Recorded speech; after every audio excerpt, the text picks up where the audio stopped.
inastahili pamoja, huishi pamoja.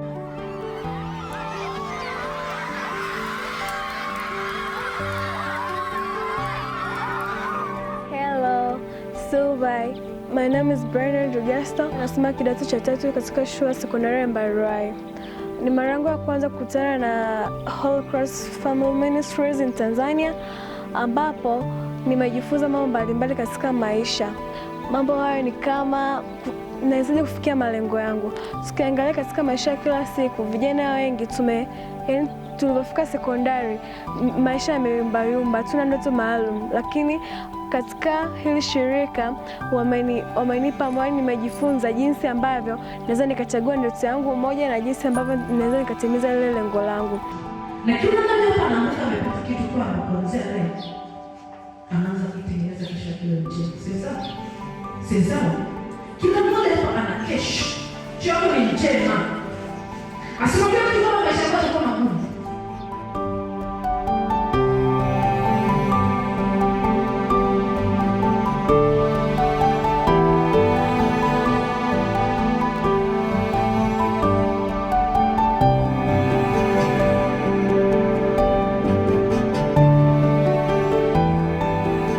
Nimejifunza jinsi ya kusali rosari, pia jinsi rosari inavyofanya kazi yake. Pia mwanzilishi wa Holy Cross Family Ministries ni Padre Patrick Peyton, ambaye kutokana na historia yake fupi tuliopewa na Holy Cross Family Ministries, yeye alikuwa ni mwanzilishi ambaye alisaidia katika familia jinsi ya kusali rosari takatifu na jinsi nguvu yake.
Asanteni kwa kunisikiliza. Familia inastahili pamoja, huishi pamoja.